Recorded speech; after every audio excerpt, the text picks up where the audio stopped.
Oh, hello. My name is Kate Hudson Hall, and thank you for listening to Bulimia Sucks. So, this is a platform for people to share relatable and uplifting and inspiring conversations based on bulimia, anorexia, and other eating disorders. And episodes include personal stories of where they are now and how they've been getting on, and then and their difficult journeys, and then also to people who help others with eating disorders, to professionals. So that's really exciting. Now, my Bulimia Sucks audiobook is live on Audible and Amazon and iTunes. And if you would be interested and would like a free copy of this, then please email me at katehudsonhall@gmail.com. And then I can send you the code so you can download it for free. And the other thing is that the Bulimia Sucks digital pack, which is very exciting, is now live. And this is like I said, it's a digital pack, and it includes 8+ hours of video content. And that is of me teaching you how you can begin to break your difficult bulimia patterns. And there's actually 51 videos in there. And then also a PDF of my book, Bulimia Sucks, and a hypnosis recording, an MP3 download to help you work with your unconscious mind to begin to change those behaviors permanently. And then there's also a relaxation recording, a 20-minute relaxation recording, which is fantastic to help you to feel calmer, more relaxed when you're having the difficult, anxious, stressful times. And also access to the private Facebook group for ongoing support, and also regular Facebook Live Q&A questions with myself. So if you would like more information, if you go to bulimiasucks.com, then all the information is on there. Now, I am very excited today because our guest is Joie, and she is a certified body image and intuitive health coach. She's also a wife and a mum of 2 sweet, strong-willed daughters. I love that. As a Montana native who grew up in the Rocky Mountains, she cultivated a love for the outdoors early on in her life. And as a teenager, Joie developed an eating disorder that took many years to heal from. And as a health and body positivity coach, her primary focus is on empowering women to heal their relationships with food and their body. She's also passionate about helping mums end their generational cycle of body shame so that they can pass this wisdom onto their daughters or their sons and pave the way for generations to come. And it's just so important so that pattern doesn't continue on. So, Joie, welcome. It's fantastic to have you on the podcast. Thank you so much. Yeah, thanks for having me. This is exciting. Yay! So now, let's begin. Now, do you have a funny story for us? I do. This one is one that always makes me chuckle and is always kind of a good reminder not to take life too seriously. So We need that. we do, especially nowadays. Many years ago, so growing up in Montana, we're right in the heart of the Rocky Mountains, and we get pretty cold, snowy winters here. And some winters can have quite a bit of snow to the point where it's difficult to drive. And I'd gotten up one morning, and my daughter was probably 2 or 3, and so we got all bundled and ready to get into work and daycare, and got in the car, and I realized that there was so much snow, I wasn't sure if I was going to be able to get out of the driveway. Right. And so I'm trying to get my car turned around, and I'm getting stuck, and I'm trying to rock back and forth to get me out of the driveway and my situation. And I'm just starting to sweat about, I'm going to be late for work and I don't know what to do. And all of a sudden from the back seat, I hear my daughter, "Wee, mama, wee." And she was having so much fun as we're rocking back and forth in the car. And I just had to pause and go, if the worst thing is that I have a snow day with my little girl, so be it. This Yeah, is yeah. this is fun. We're not stuck. We're actually having fun. So She thought it was a real adventure. she did. We She were having was really fun enjoying it. doing what we were doing. So yeah. So did you stay there for the rest of the day, just rocking back and forth, or did you make it out? I think we probably stayed at least for the morning until maybe the roads got plowed and we were a little bit better on our adventure. But I think we just took a moment to kind of relax for a little bit. So, oh, how wonderful! What a great story. Thank you. Oh, what a lovely little memory. Mm-hmm. Oh gosh. So now, where to begin? So should we begin when you had it was anorexia that you had, wasn't it, Joey? Yeah. So should we begin there, and then you can sort of talk us through that and the steps you took to move on from that and how you did that? Yeah.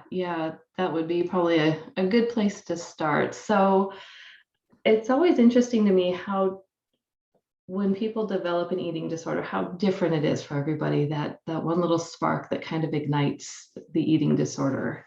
Yeah. And for me, I was never really teased about my weight. I was just kind of average weight, but my mom growing up had always been overweight.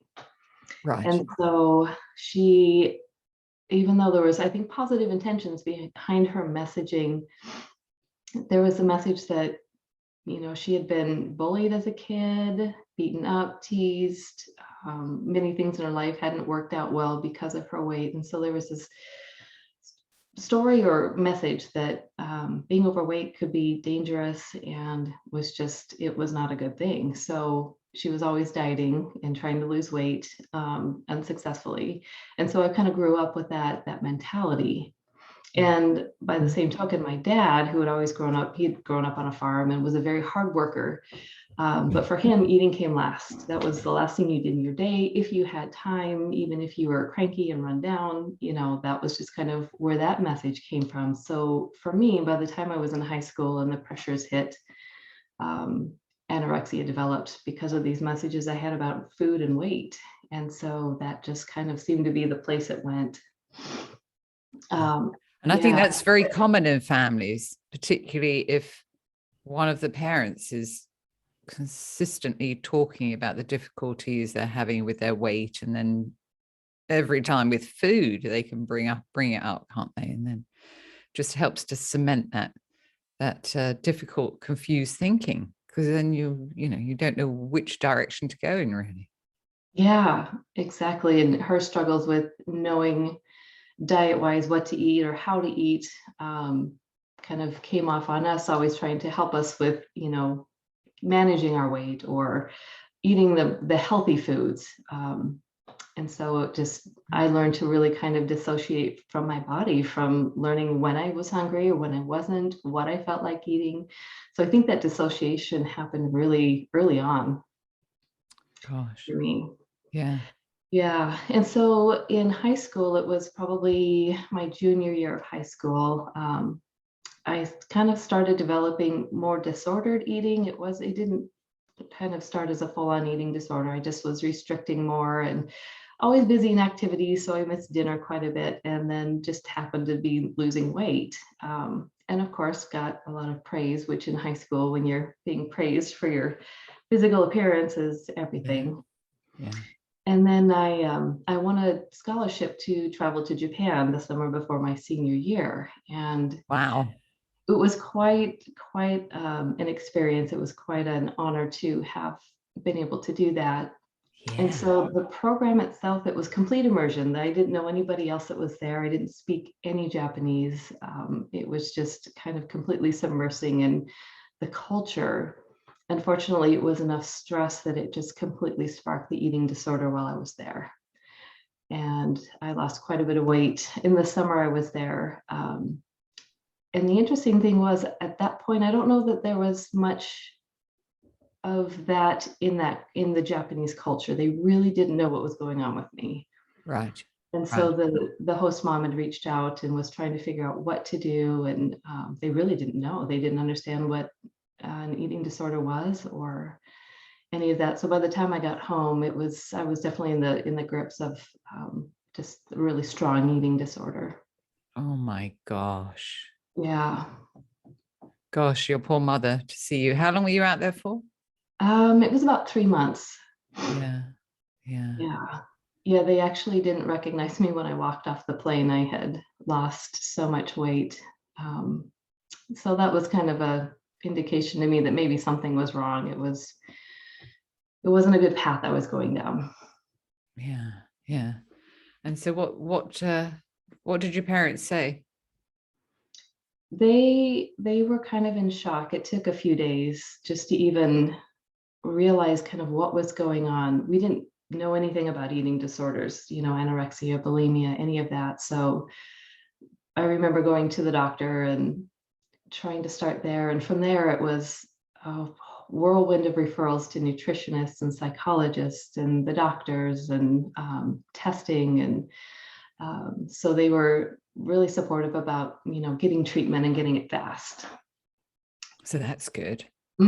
Yeah. And for my senior year, I was really too weak to even make it through a full day. So they were talking with the school and reducing my schedule, and a lot of things changed that year. Just it was all about healing and trying to get back on track, which as a senior in high school was difficult. Yeah. And then how long did that go on for? So recovery, it was a lot of recovery and relapse. And that was probably, with the anorexia, it was 6 years. It was 6 years of constant counseling and nutritionists and doctors. And I had an amazing team. I was so lucky. Just an incredible team that was there and supportive. My friends were extremely supportive of me. My mom was there, to help me through everything. She researched eating disorders and, she just dove all in. Yeah. Yeah. Yeah. And so after about 6 years, there was a turning point when I was hospitalized. It was an inpatient hospitalization for about a week. I was just like, my body was starting to shut down. It was just collapsing. And so I ended up in the inpatient ward in one of the hospitals, hooked up to an IV, and it was just kind of a bad place. And I remember my mom, she went home to my apartment to get some clothes and some of my things, and she came back and she was sobbing. And she just looked at me and she said, "What if this is the time when you don't come back home? What if this was that time?" And that broke my heart. Yeah. Yeah. And I just realized at that point, my parents had been doing everything they could to support me and help me, but they had their life to live. And it wasn't supposed to be surrounding me, trying to take care of me and worrying about me. And so I knew at that point I had to do something. I wasn't capable of doing it for me. I wasn't strong enough to heal for me. So that was kind of what changed, was I recognized I had to do it for them. I think that's a really excellent point, because if somebody is in the depths of an eating disorder right now and they don't feel that they can do it for themselves, who else is out there that you feel that that you could do it for, whether that's a parent, a sibling, partner, whatever, do it, make that choice to change for them. Absolutely. Yeah, it was just something that I couldn't do for myself. I wouldn't allow it. It was too much part of my identity and who I was. So I know they always say, you know, if you're going to change, don't change for anyone else, just do it for yourself. But this is one of those instances where I couldn't, and I had to do it for somebody else. When I think back to when I made that decision to change, I had no idea about myself and my feelings and what was going on for me.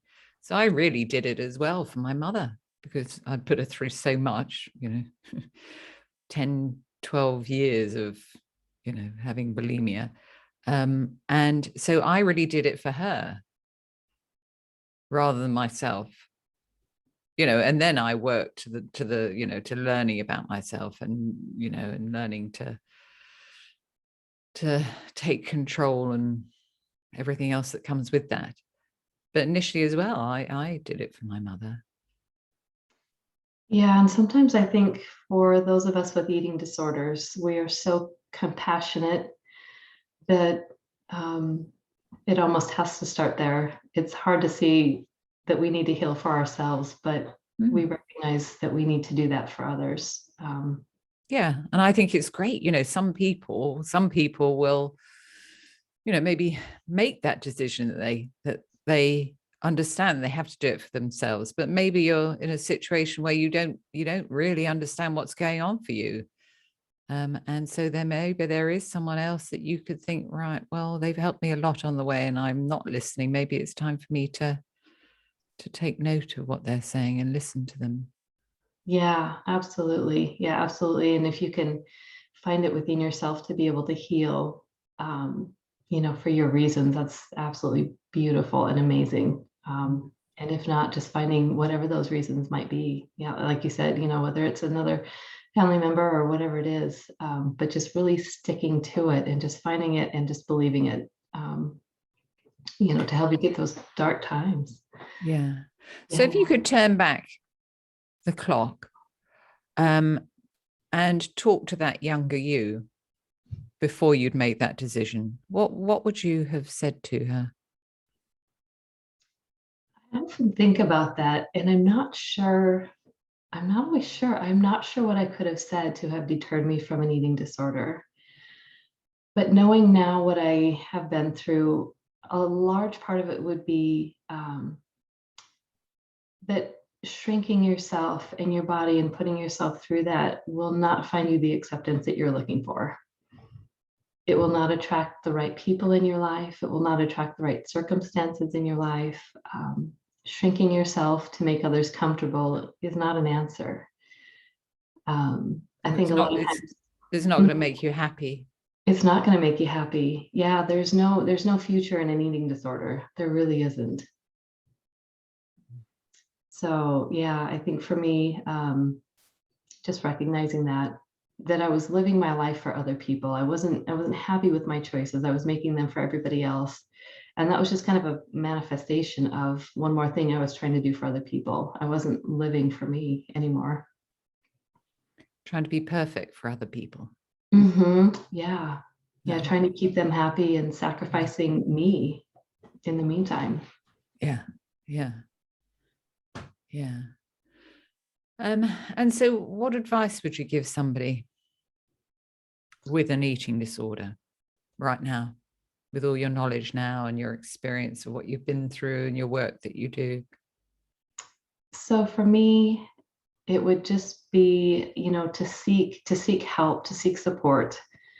That's a big one, you know, whether it's through counseling, coaching, whether it's a support group, friends, family, whatever you align yourself with, make sure you find that support and that community that will help you, but also kind of keep you accountable. And if you notice that things just aren't feeling right in your body, really starting to feel into that and recognize that there's a reason for it, and really starting to listen to what your body is trying to tell you. Yeah. So, okay, so let's move on. So then after you sort of gradually came out the other side from the eating disorder, then what happened? Oh, there was a lot of years where it was struggling with all sorts of eating disorders or disordered eating in there. And then just kind of finally things started to level out a little bit. Plus having two daughters and recognizing that I really had to walk the walk and talk the talk for them. Yeah. And so I had gotten my degree in psychology. I knew that at some point I wanted to help other women who are struggling with this. This is just where my passion had always been. And ended up working in the medical field for many years. And then I heard about coaching and I thought, well, what is this? What is this coaching thing? And the more I researched, the more I recognized that this was where my path was. This was where I was supposed to be. This is where having that experience, going through everything I had gone through, this kind of came full circle. It was now time to teach all that I had learned. And so that has been my passion for the past few years, is really working on helping other women who are struggling in that dark place, in the same spot, just recognizing so much about who they are and their worth, and just accepting their body and really doing that kind of the hard work. That is excellent. So many people aren't in touch with the connection between food and how they're feeling. Absolutely, absolutely. When we diet, every time you cancel out that hunger pain, or you've eaten past fullness and you can't stop, and just kind of really disconnecting from your body. Maybe you're making choices that aren't aligning with who you are. They're not right because you can kind of feel them, but you're not honoring your body. And so for me, that's one of the things that I really work on, is how do we slow down and teach how to become aware of your body, how to become embodied, integrating your mind and everything you're feeling and kind of making it whole again. And how do you teach it overall? If somebody was interested and wanted to come and find out more. Yeah, I'm actually, excuse me, I'm doing a workshop in a few weeks it's called Diet Detox. And really kind of getting in touch with your body's wisdom and your intuition. And so we talk a lot about different ways that you can do that. Sometimes it's through meditation and really just becoming quiet and getting that baseline for, your body and what it feels like. Sometimes there's creativity. When you get in the flow of the creativity, then that also allows you to really tap into that wisdom, tap into who you are, and kind of move out of your head and into just your sensations and creativity. So those are a couple of the ways that I really enjoy. Yeah. And who would the course be for? Anyone, really, anyone that is just looking to maybe break free of that dieting prison, who is looking for another way to figure out how to break the rules of maybe what they've been constrained with, really learning how to tap into that wisdom. Anybody struggling with body shame, that kind of thing. So yeah, and basically anyone can benefit from this. And how does it work? So you're doing the workshop, and when is the workshop? So far it is set for September 21st at 7 p.m. My time. So I know that's different for all the different audiences, but yeah, September 21st. And I've got a web page too that has a link to sign up. And your website is? It's beyondthebodyhc.com. Right. Okay. But we'll put all the links below so people can find you, come and find this. So that's the workshop. And then, so do you also do courses as well? Basically, I just do coaching. So we just do one-on-one coaching. So it's one-to-one. Yeah. Yeah. Hopefully we'll set up some courses coming up, but so far just one-to-one is the way it's been going. So. Yeah. And so if somebody came to you, say that had an eating disorder, so what sort of avenues would you take them down? I know everybody's different and it's a difficult question to answer, but a rough guide.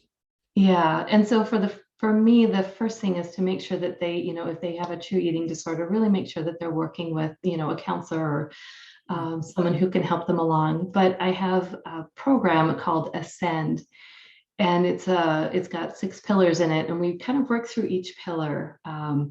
The first one is talking about affirmations and mantras. So those mantras that we are constantly playing over in our mind. I call it the ticker tape that kind of goes through, on a daily basis that sometimes we're not even aware of. How do we catch those mantras, recognize that there may be a reason for them, but then flipping them around and becoming, affirmations that can really build us up. Yeah. So for people that don't know, an affirmation is a short, simple phrase that you would keep repeating to yourself over and over again as many times as possible to cement that in your mind. Exactly. How do we cement that in there and kind of raise that vibrational energy? How do we keep your energy on the positive instead of kind of that down in the dumps negative? So then we also work about self-compassion and validation, creating boundaries. That's another big one. Oh, yes. Nurturing your intuition, and diet culture detox. Those are some of the things that we work through. It takes a while, but we kind of try to hit on those. And like you said, everybody's a little different in what they need and where they're at. But that's kind of what the program is based on. Wow. Yeah. Oh, that sounds fantastic. That sounds, with all of the intuitive work, it sounds like that you do, and make that connection between, our minds and our body, because so many people, there is a huge disconnect. Yeah, absolutely. I think that was one of the hardest things for me to learn after struggling with eating disorder for so long, was tapping back into that intuition. It's just simply in my body. Maybe it was when I was hungry or full, but then also how much that rippled out into the bigger aspect of my life where I wasn't listening to when my body was guiding me or telling me. And just the change that has happened since I've been able to break free of dieting, become more intuitive, and just kind of seeing where life has gone. Yeah. And it's tuning into what your body needs at that particular time. Mm-hmm. I remember when I was in the depths of bulimia, I had no idea that anything was connected with anything. I don't know what I was doing. I was in such a confused place, so confused. And I never realized, well, maybe I could tune in once I had established what it was, that feeling of being hungry and maybe eating, and then tuning into how much I was eating, and that feeling of being, I call it moderately full, and learning how I could stop eating. And by doing that, then you can actually just give your body what it needs at that particular time. Absolutely. And that's kind of the goal in the long run, isn't it? Yeah. But it's working through all the other difficulties along the way. Mm-hmm. But if we could all eat like that, only eating when you're hungry, eating slowly and consciously, and then being aware of when you're at that moderately full feeling, and then then you're listening to your body and tuning in, aren't you? Yeah, absolutely. Yeah, and it's so hard if you're eating past fullness and, maybe binging and you feel just icky and run down, or your stomach is hurting. And sometimes it's a way to get your focus off other things when you are kind of focusing there. But if you can allow yourself just to not calm down, but maybe slow down and just really tune in at the mealtime, it allows you to kind of feel in the body for so many other things. Yeah. Yeah. Mm-hmm. Yeah. Obviously, there's a lot more to it because we've got all the chitter chatter that's going on and everything else. Yeah. It's breaking it all down and working piece by piece, isn't it? It is. And it's amazing how much you can become disconnected with an eating disorder to so many things.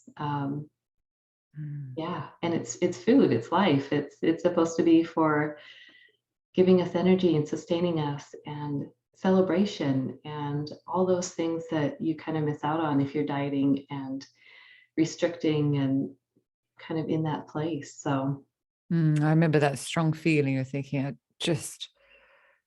if I just didn't have to eat anything, it would all be fine. Oh dear. yes. If I was an alcoholic, just stop drinking and, but unfortunately it doesn't work like that with food, does it? You have to No, learn how to do this, how to eat. exactly. That is the hard part. We can't just completely shut it out. I remember thinking the same thing. I wish I just didn't have to worry about this anymore. I wish I didn't have to think about it. I wish I could just put it out. But Mm. it was a constant, you kind of have to eat several times a day. So Mm. Yeah. yeah. Yeah. That was such a strong feeling for me. I remember thinking, this is just not fair. I just, it's fine. I'll just never eat again. But it didn't work like that. Luckily. No. Yeah. Luckily. Mm. So if we can do it, other people can do it. They can change and learn how to eat by tuning into their body. Absolutely. There is light at the end of the tunnel. I never thought there would be. I didn't think that was possible. I thought I was so entrenched in my eating disorder and it was who I was. That was just who I was.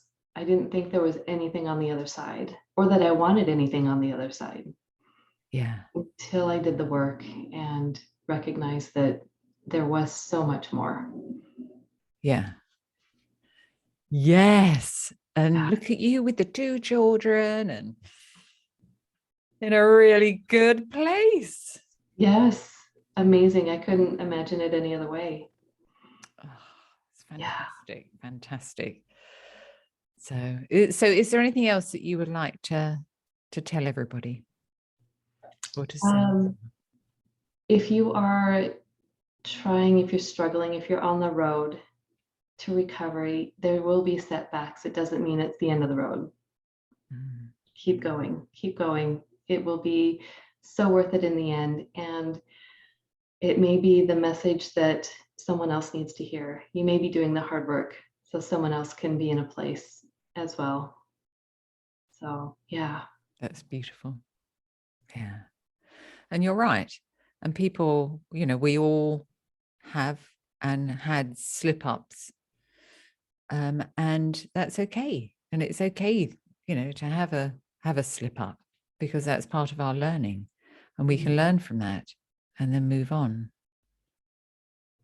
Yeah. Yeah, absolutely. Yeah. And it's about getting yourself back on track, which you can do.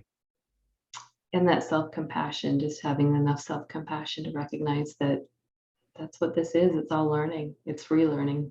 Yeah. Yeah. And not giving yourself a hard time, being kind to yourself about it, Mm-hmm. because that's what recovery is all about. Yeah. Yeah. Oh, I've loved this, Joey. I've loved talking to you. And I know that everything that you've said here will be so powerful for people to take away. That's awesome. So Yeah. thank you so much. Thank you. This was a delight. I've really enjoyed it. Me as well. Yay. Yeah. So thank you so much. So that's all for today's episode of Bulimia Sucks. So join us again for the next episode and make sure you subscribe to the podcast on Apple iTunes so you never miss an episode. And I like to just slip in the mention of my book, Bulimia Sucks, which is for sale on Amazon, to learn many different techniques to help you to begin through and breaking your difficult, painful patterns. And I'd love to hear what you think. So leave us a review. So thank you, everybody, for listening. And I will chat with you in the next episode.